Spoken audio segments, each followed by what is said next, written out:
Ang pag-uusapan natin pa rin ay ang mainit na issue ng impeachment ni Vice President Inday Sara Duterte. Kasi po, marami ng mga naglalabasang mga opinion ng iba't ibang mga abogado na sila naman ay identified na makakaliwa o kaya sila ay dilawan o kaya pinklawan, ay sila ngayon ang maiingay at nagsasabi na kailangan na magkaroon na ng impeachment, mag-resume na yung Senado bilang impeachment court at napakinggan pa natin, nabasa na din natin na talaga pong sinisisi na nila si Senate President Escudero kung bakit hindi niya pinapatawag yung Senado para sa special session at para pag-usapan yung impeachment kaagad ni BP Inday Sara. Pati nga ito si Senator Coco Pimentel na minority leader ng Senado ay masyadong malakas yung boses niya ngayon.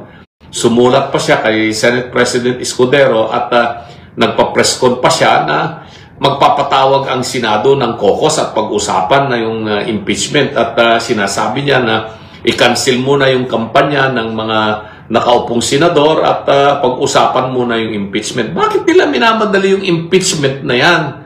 Anong dahilan? At bakit naman si Senator Coco Pimentel na magtatapos na yung kanyang termino sa June 30 ay atat na maupong impeachment judge? Dahil basta sama ng loob niya kay Pangulong Duterte at kay BP Inday Sara noong mga nakaraan. At alam po niya si Senator Coco Pimentel, kaibigan po natin yan, dating presidente ng PDP Laban. Pero umalis na siya sa PDP Laban nung siya ay nag-file ng kanyang Certificate of Candidacy bilang kandidatong congressman dyan sa Marikina.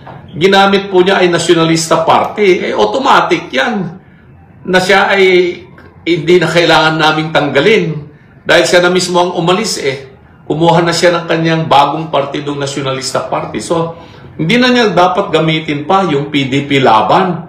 Doon sa kanyang sulat kay Senate President Escudero, nakalagay doon yung kanyang sa stationery niya na Partido Demokratikong Pilipino lakas ng PDP Laban na hindi naman na niya dapat gamitin yun kasi nung mag-file siya ng kanyang Certificate of Candidacy noong October, automatic na hindi na siya member ng PDP Laban. Hindi nga namin na nga siya in-expel, hindi na nga namin sa tinanggal Siya na mismo ang umalis sa PDP Laban. Tapos ngayon, susulat siya sa Senate President at gagamitin niya yung kanyang stationery na siya ay ano pa rin ng PDP Laban. Ang ibig pong sabihin nun, sa kanyang ginawa, ay pinapalabas niya na ang PDP Laban ay sumusuporta sa impeachment ni BP Sara. Sabihin ko na po sa inyo, mga kabaka, mga kasama dito sa tropang Team Suka, hindi po tayo pabor sa impeachment ni BP Sara. Hindi tayo pabor sa anumang impeachment na mangyayari ngayong mga panahon kahit na sinong opisyal yan. Kasi po, ang impeachment ay divisive. Ibig sabihin yun ay magkakahati-hati ang sambayanang Pilipino. At pagtuunan pansin natin itong mataas na bilihin ng mga kinakain natin at ginagamit natin, bigas at iba pang mga pagkain, wala na pong pambili ang sambayanang Pilipino, tapos aasikasuhin pa natin yung impeachment na yan sa mga panahon na ito. Kampanya ng politika, kaya nga umiikot na yung mga ibang mga kandidato, tapos sasabihin ni Senator Coco Pimentel, kansilahin mo na raw yung kampanya at mag-impeach pa tayo kay BP Inday Sara. Anong klase yun na pag-iisip? Tapos sabihin pa niya sa amin, siraulo daw kami sa PDP ng grupo. Hindi naman daw namin siya in-expel sa PDP. Bakit ngayon daw ay magre-reklamo kami doon sa kanyang ginawang sulat na ginamit niya yung stationery niyang nakalagay doon ang PDP Laban. Di siyempre natural mag-react po kami dahil umalis na nga siya sa PDP Laban at ginamit na niya yung Nationalista Party. Bakit pa niya gagamitin yung partidong PDP Laban? Hindi na nga siya membro ng PDP Laban.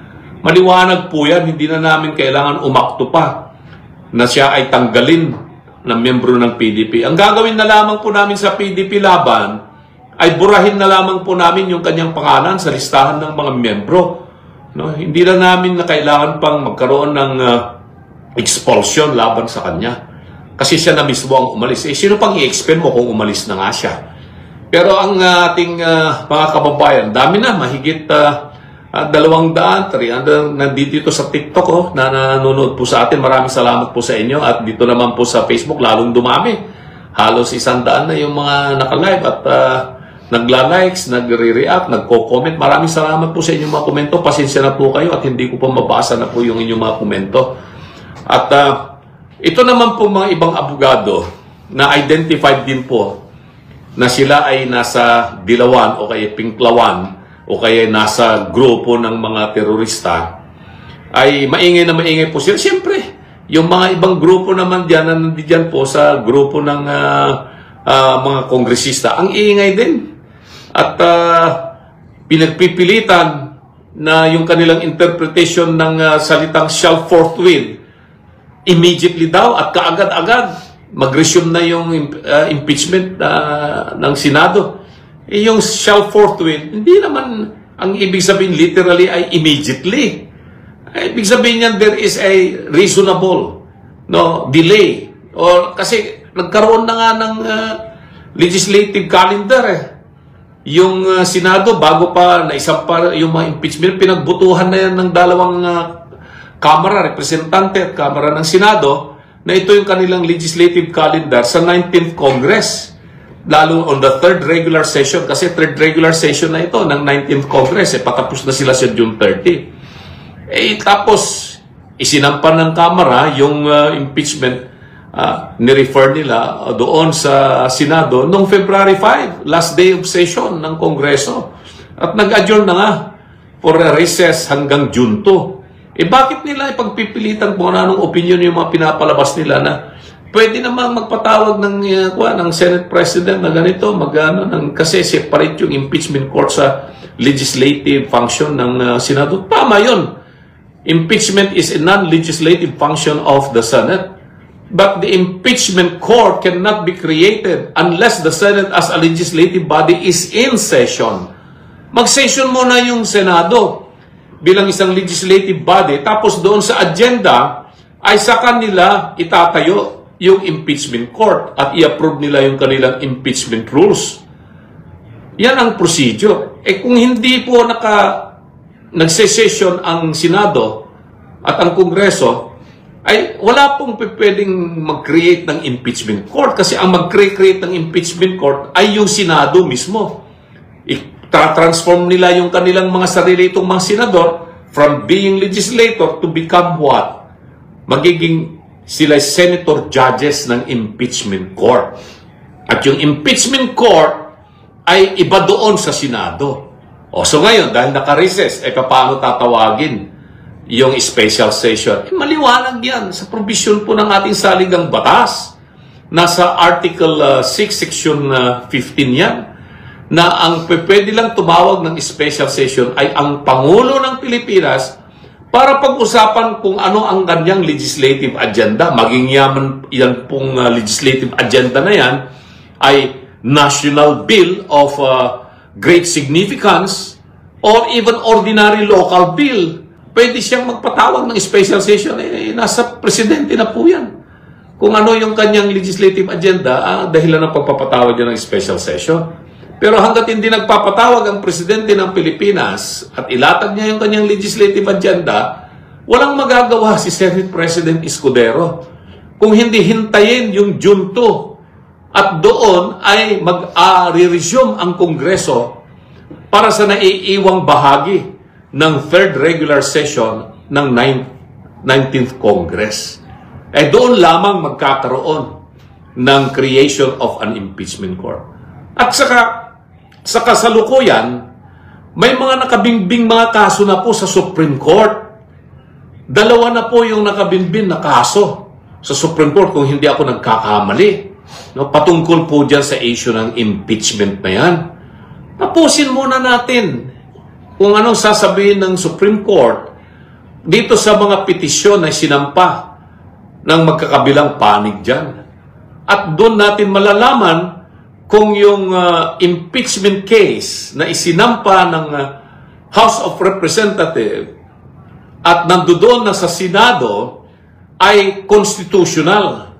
Ibig sabihin yan, it is not against the Constitution it is not unconstitutional, kung paano kung sabihin ng Senado na yung fourth impeachment case na siyang nilagdaan na mahigit 215 na congressmen, may mga humabol pa na pumirma, ay kung tama po yung kanilang ginawa or hindi. Kasi maraming nagsasabi na 4 na impeachment, may nauna ng impeachment dyan, ni-refer din yan ng in-endorse yan ng isang congressman o 2 o 3 congressman, tapos meron na nagsampa, nagpatlo, nagsampa, tapos ito ngayon pang-4 na impeachment, iyon po ngayon, yung trinansmit ng House of Representatives sa Senado.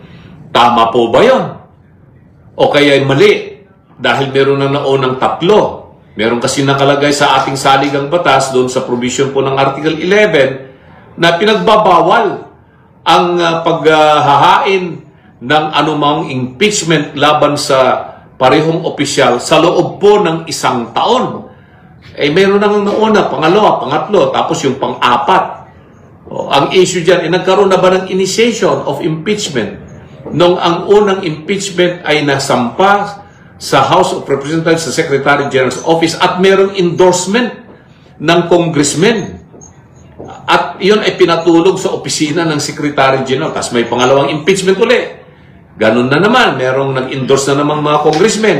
Pero hindi pa yan naman binitawan ng Secretary General. Tapos may pangatlo, ganun na naman. Pero yung pang-4 na impeachment, yan ngayon ang pinirmahan na mahigit 200 congressmen at yun po yung transmit sa Senado. So, alin ang dapat sundan sana ng impeachment court? Siyempre, yung kanilang tinanggap na transmitted impeachment. Pero tama ba yun? Is it legal? Is it not unconstitutional? Ayan ngayon ang nakabinbin na usapin sa Supreme Court. At ayaw nating pangunahan ang Supreme Court tungkol po dyan sa bagay na yan. Hintayin po natin at ako bilang isang abogado dahil nakabinbin na po yung kaso ngayon dyan sa Supreme Court, hihintayin ko. Rerespetuhin ko kung ano man po yung magiging desisyon po ng Korte Suprema dyan. At yung isang kaso naman ay ang gustong gawin ay mag-order ang Supreme Court, mag-issue ng mandamus order para diktahan ang Senado na sila ay dapat nang magkaroon ng impeachment trial dahil nga raw doon sa salitang shall forthwith. Ay nako, hindi naman po pwede yung ganon. At saka, pangalawa pa, nabanggit ng mga iba't ibang mga legal experts dito sa ating bansa na yung mga issue na ito patungkol dito sa impeachment ay ito ay within the exclusive jurisdiction, sole jurisdiction of the Senate as an impeachment body or impeachment court, na ito ay isang political question na hindi dapat nakikialam yung Supreme Court. Pero tignan na lang natin kasi may mga exception naman po dyan sa rule on political question na pwedeng manghimasok pa rin ang Supreme Court sa mga iba't ibang mga kadahilanan na pwedeng pumasok ang Supreme Court.